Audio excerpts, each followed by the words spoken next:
மாண்புமிகு தமிழ்நாடு முதலமைச்சர் எங்களுடைய தலைவர் அனைத்து சட்டமன்ற உறுப்பினர்களுக்கும் ஒவ்வொரு தொகுதியிலுடைய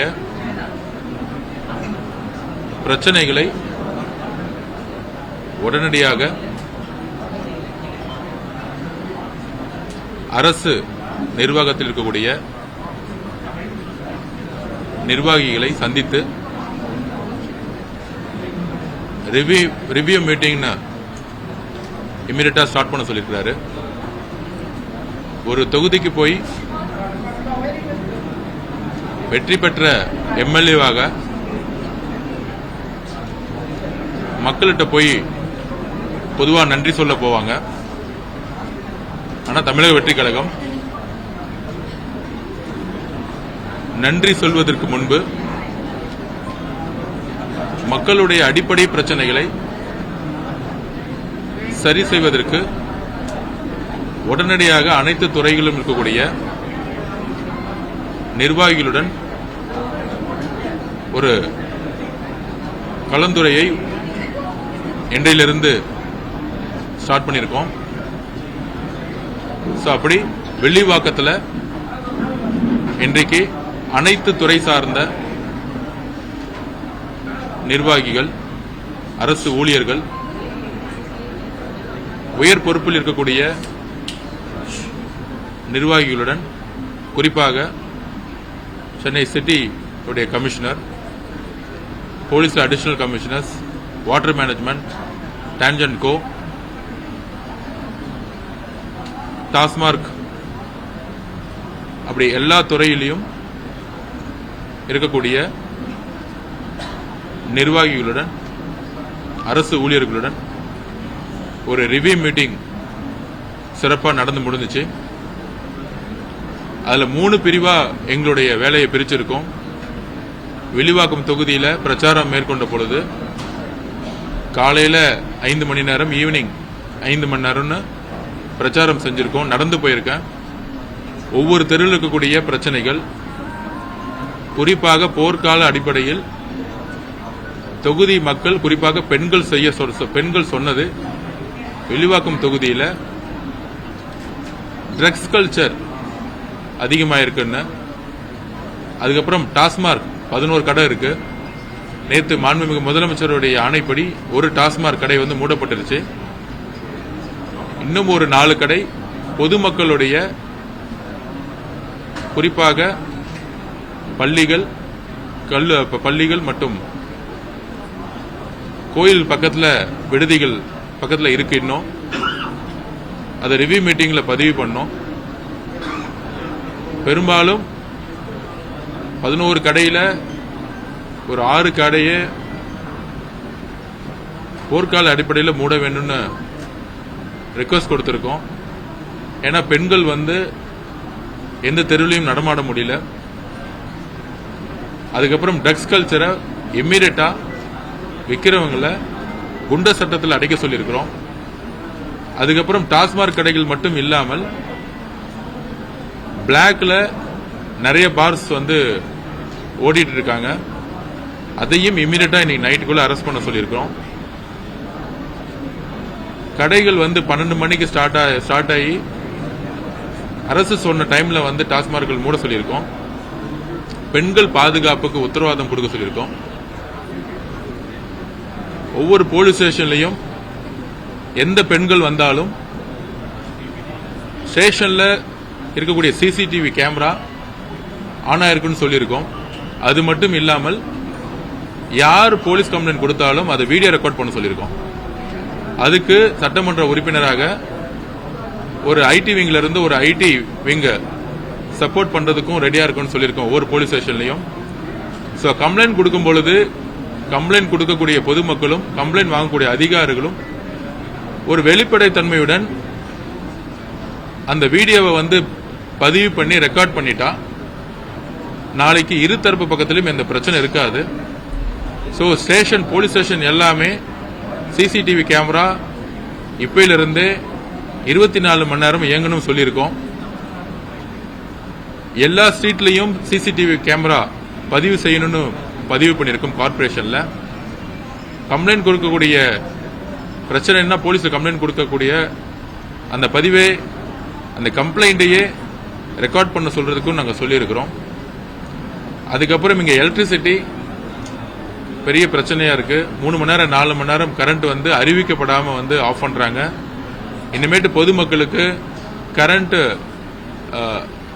கரண்ட்டை வந்து அதோட டிஸ்ட்ரிபியூஷனை வந்து ஸ்டாப் பண்ணா தகவல் கொடுக்காம பொதுமக்களுக்கு இந்த டைம் 6 மணிலிருந்து 10 மணி கரண்ட் இல்லைன்னா அதுக்கான காரணங்களை பதிவு பண்ணணும்னு சொல்லியிருக்கோம்.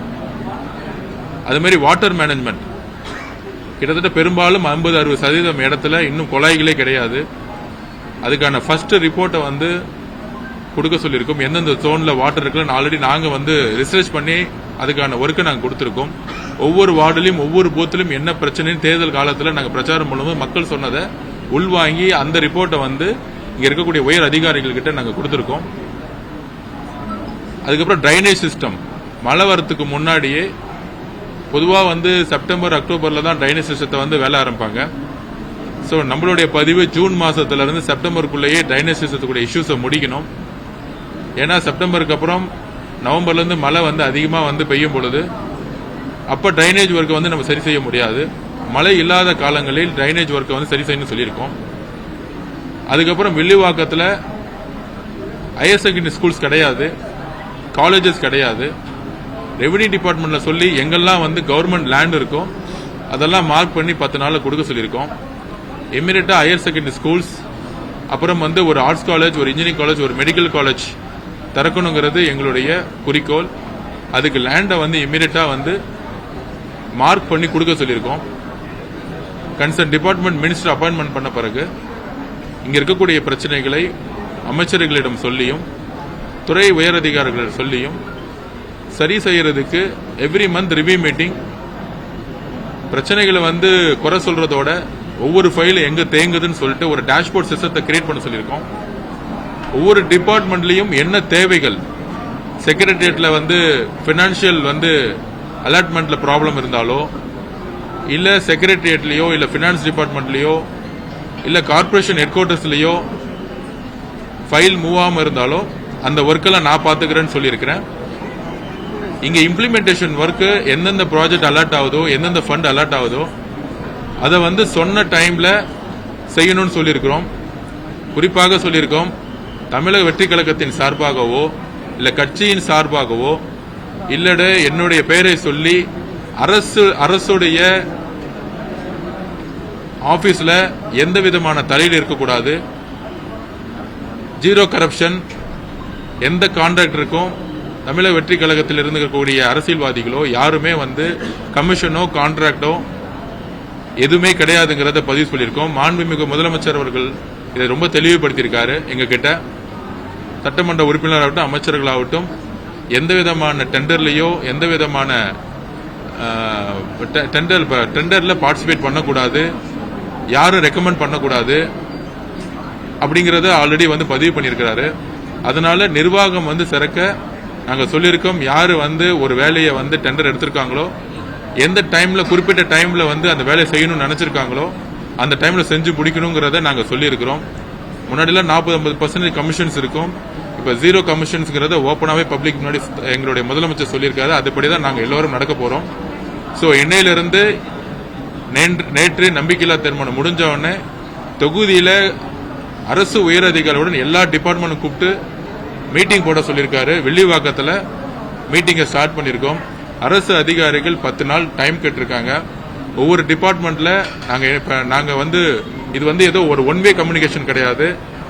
என்னெல்லாம் செய்யணுங்கிறத 3 கேட்டகரியா பிரிச்சிருக்கோம். அதுல பெண்கள் பாதுகாப்பு, இந்த கஞ்சாவுடைய சேல்ஸை நிப்பாட்டுறது, டாஸ்மார்க்கோட எண்ணிக்கை குறைச்சி பெண்களுடைய பாதுகாப்புக்கு உடனடியாக இப்பையிலிருந்து இந்த நிமிஷத்திலிருந்தே முக்கியத்துவம் கொடுக்க சொல்லியிருக்கோம். காவல்துறைகளுக்கு முழு சுதந்திரம் இருக்கு. யாரும் எந்த விதமான இன்டர்ஃபேஸ் பண்ண மாட்டோம் சொல்லியிருக்கோம் ஆக்சுவலா. சோ இதை முடிச்ச உடனே water management, drainage management, electricity issues இதெல்லாம் வந்து செக்ரட்டரியேட்லயும் கன்சர்ன் டிபார்ட்மெண்ட்ல எங்கெல்லாம் ப்ராப்ளம் இருக்கோ அதை வந்து நான் வந்து சரி செஞ்சு கொடுக்குறேன்னு சொல்லியிருக்கோம். சோ இது வந்து ஒரு ஹெல்த்தி டிஸ்கஷன். ஒரு சட்டமன்ற உறுப்பினரும் ஒரு அமைச்சரும் அரசு அதிகாரிகளும் எங்க பிரச்சனை இருக்கிறத அவங்க இப்ப சொன்னாங்க. அவங்க நானும் சொல்லியிருக்கேன். இது வந்து ஒரு அதிகாரம் மூலியமா இந்த வேலையை செய்ய முடியாது. எங்க பிரச்சனை இருந்தாலும் நேரடியா வந்து என்னை அணுக சொல்லியிருக்கோம். நானே வந்து ஒவ்வொரு ஆபீஸுக்கு வரங்கிறத நான் பதிவு பண்ணியிருக்கிறேன். ஸோ ஒவ்வொரு ஆபீஸுக்கும் நான் வந்து வரும்பொழுது என்ன பிரச்சனைகளோ சொல்லுங்க, நான் வந்து நிவர்த்தி செஞ்சு கொடுக்குறேன்னு சொல்லியிருக்கிறேன். கமிஷனர் அவர்களும் சரி, இங்க இருக்கக்கூடிய உயர் அதிகாரிகளும் சரி, போலீஸ் டிபார்ட்மெண்ட்ல அடிஷனல் கமிஷனரும் சரி, எல்லோரும் வந்து கண்டிப்பாக இன்னையிலிருந்து இம்ப்ளிமெண்ட் பண்ணலாம்னு சொல்லியிருக்காங்க. ஒரு ப்ராக்ரஸான மீட்டிங்கா இருந்துச்சு. அடிப்படை தேவையா இருக்கக்கூடிய கல்வி, சுகாதாரம், எலக்ட்ரிசிட்டி ப்ராப்ளம், முக்கியமான பெண்கள் பாதுகாப்பு, டாஸ்மார்க் இஷ்யூ என்னெல்லாம், அப்புறம் பட்டா இஷ்யூ. சத்யா நகர்ல வந்து பட்டா வந்து 30 வருஷத்துக்கு மேல இருக்கவங்களுக்கு ஹைகோர்ட்ல ஆர்டர் கொடுத்து அவங்கள வந்து வீடு இடிக்கப்பட்டுச்சு. ஆனா அவங்க பொருட்களை வந்து இன்னும் ஒப்படைக்கல. நிறைய பேர் பாஸ்போர்ட்ஸ், குழந்தைங்களுடைய ரேஷன் கார்ட்ஸ், பெண்களுடைய ரேஷன் கார்ட்ஸ் இதெல்லாம் வந்து அன்னைக்கு மாட்டிக்கிச்சு. அது வந்து ஒரு இடத்துல தனியா வச்சிருக்கேன்னு சொன்னாங்க. அவங்களோட உடைமையை வந்து உடனே கொடுக்க சொல்லியிருக்கோம். அதுக்கப்புறம் பட்டாசு வந்து ரெவன்யூ டிபார்ட்மெண்ட் சொல்லி யார் யாருக்கெல்லாம் சட்டத்தின் அடிப்படையில் எதெல்லாம் வந்து கொடுக்க முடியும்னு சொல்லியிருக்கோம். இது எல்லாமே 10 நாள்ல ஒரு ரிவ்யூ மீட்டிங் போட்டு ஃபைல்ஸாவே வந்து ரெடி பண்ணி கொடுக்குறேன்னு சொல்லியிருக்காங்க. சோ கண்டிப்பாக நம்மளுடைய மாண்புமிகு முதலமைச்சர், எங்களுடைய தலைவருடைய அரசு மக்களுக்கானதாக இருக்கும். சோ அதுபடி இன்னைக்கு அரசு உயர் அதிகாரிகளோட கிட்டத்தட்ட ஒரு 8-10 டிபார்ட்மெண்டோடைய ஒரு நல்ல ஒரு ரிவ்யூ மீட்டிங் நடந்துச்சு. 10 நாள்ல வந்து அதுக்கான ப்ராக்ரஸ் ஒர்க் இருக்கும். இந்த ரிவ்யூ மீட்டிங் முடிச்சுதான் வந்து தொகுதி மக்களை பார்க்கணும்னு நினைச்சோம். ஏன்னா வந்து ஒரு தொகுதிக்கு நன்றி சொல்வதோட மாண்புமிகு எதிர்க்கட்சி தலைவர் சட்டமன்றம் சொன்னாரு, தொகுதிக்கு வந்து நன்றி கூட சொல்ல போலன்னு. எங்க தலைவரை பார்த்து இத்தனை காலம் நன்றி சொல்லி மட்டுமே இருந்த அரசியலை மாற்றி அரசு ஊழியர்களுடன் ரிவ்யூ மீட்டிங்கை நடத்தி மக்களுடைய தேவைகளை ஆல்ரெடி நாங்க வந்து பிரச்சாரம் மூலியமா வந்து மைக்ரோ லெவல்ல, வார்டு வைஸ், பூத் லெவல்ஸ் எடுத்துட்டு அவங்க கிட்ட ஹேண்ட் ஓவர் பண்ணோம். இன்னைக்கு கமிஷனர்கிட்டயும் ஹேண்ட் ஓவர் பண்ணோம், போலீஸ்கிட்டயும் ஹேண்ட் ஓவர் பண்ணிருக்கோம் என்ன பிரச்சனைன்னு. அந்த ஹேண்ட் ஓவர் பண்ணிட்டு இப்ப போய் தொகுதி மக்கள்கிட்ட எந்த அளவுக்கு வேலையை நம்ம வந்து ஆரம்பிச்சிட்டோம், உங்களுடைய பிரச்சனைகள் எப்ப சரி செய்யப்படும் சொல்றதுதான் நன்றி செலுத்தக்கூடிய ஒரு நேரமா நாங்க பாக்குறோம். இந்த திராவிட திமுகவும் அதிமுகவும் செய்த அந்த நன்றி அறிவிப்புங்கிறது ஒரு பேரளவுக்கு இருந்துச்சு. எங்களுடைய விஷயம் வந்து மக்களுக்கு தேவையானதை நாங்கள் முதல் நாளே அரசு ஊழியர்களுடன் ஒரு ரிவ்யூ மீட்டிங் போட்டுட்டு இங்கிருந்து எந்த மெசேஜ் அவங்க கொடுத்தாங்கன்னு சொல்லிட்டு இப்ப இதுக்கப்புறம் மக்களை சந்திச்சு எந்தெந்த தொகுதியில பிரச்சனைங்கிறத அதை வந்து இப்ப ஒரு பொதுக்கூட்டத்தில் நாங்க சொல்ல போறோம். சோ இதுதான் இந்த ரிவ்யூ மீட்டிங் நடந்துச்சு. உண்மையிலே வந்து ஒரு எல்லா அரசு ஊழியர்களும் 10 நாள்ல அதை வந்து ஒரு ப்ராக்ரஸான ஒரு அப்டேட் கொடுக்குறேன்னு சொல்லியிருக்காங்க.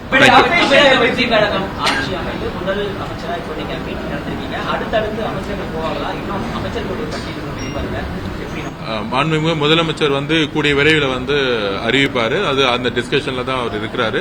சோ இன்னைக்கு ஒரு சட்டமன்ற உறுப்பினராகவும் சரி, அந்தந்த தொகுதியில ரிவ்யூ மீட்டிங்ஸ் வந்து தலைவர் அவர்கள் வந்து உத்தரவிட்டிருக்காரு. எல்லாருமே நேற்று நம்பிக்கையில்லா தீர்மானம் வரைக்கும் அந்த ஒர்க்ல எல்லாரும் இருந்தோம். சோ இன்றையிலிருந்து அவங்கவுங்க ரிவ்யூ மீட்டிங் போட்டுட்டு தொகுதிக்கு தேவையான பிரச்சனைகளை வந்து அரசு ஊழியர்களுடன் கலந்து ஆலோசித்துட்டு அந்த ஃபைலை எடுத்துட்டு வந்து மினிஸ்டர் அப்பாயின்மெண்ட் பண்ணோன்னே அந்தந்த தொகுதிக்கான ப்ராக்ரஸ் ஒர்க்கு அந்தந்த மினிஸ்டருக்கு வந்து கண்டிப்பாக முதலமைச்சர் அவர்கள் உத்தரவு கொடுப்பாரு. ஒவ்வொரு தொகுதியும் அது வெற்றி பெற்ற தொகுதியாகவும், தமிழக வெற்றி கழகம் வெற்றி பெற்ற தொகுதியாகவும் சரி, இல்ல எதிர்க்கட்சிகள் இந்த தொகுதியாகவும் சரி, தமிழக வெற்றி கழகத்தை பற்றியும் 234 தொகுதியும் ஒரே பார்வையுடன் தமிழக முதலமைச்சர் அணுக சொல்லியிருக்காரு. அதே மாதிரி ஒரு மக்களுடைய நம்பிக்கையான நிர்வாகம் நடக்கிறத உறுதி கொடுக்கிறோம். ஊழியர்களுக்கு மாற்றுப்பணி வழங்கணும். அதே போல இந்த 717 கடைகள் மூடப்படுவதால ஆண்டுக்கு 8000 கோடி ரூபாய் வரைக்கும் வருவாய் இழப்பு அப்படின்னு பேசுறாங்க. அதை நீங்க எப்படி சார் சமாளிக்க போறீங்க? 8000 கோடி வருவாய் இழப்பா இல்ல மக்களுடைய உயிரானா? தமிழக வெற்றி கழகத்துக்கும் சரி, எங்களுடைய முதலமைச்சருக்கும் மக்களுடைய உயிர்தான் பிரதான முக்கியம்.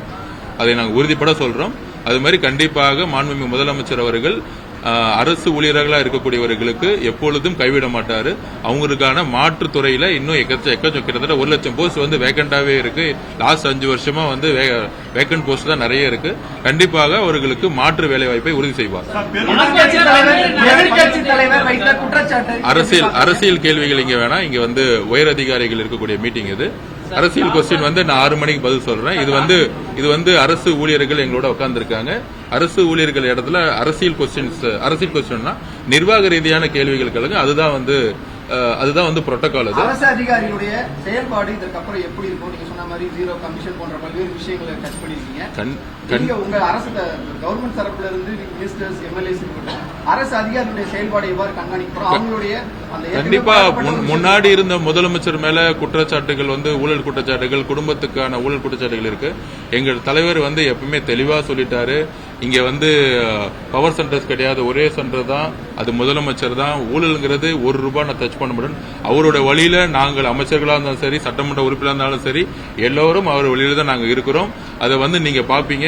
வித்தின் ஒரு 3 monthsக்குள்ளேயே எந்தெந்த டிபார்ட்மெண்ட் எல்லாம் முன்னாடி கரப்ஷன் இருந்துச்சோ அந்தந்த டிபார்ட்மெண்ட்லாம் எதுவுமே இல்லாம ஒரு நேர்மையா அரசு ஊழியர்கள் அவருக்கான வேலையை வெளிப்படைத்தன்மையுடன் அவர்கள் செய்வார்கள். அதற்கு வந்து நாங்கள் எல்லாம் ஒத்துழைப்போம்.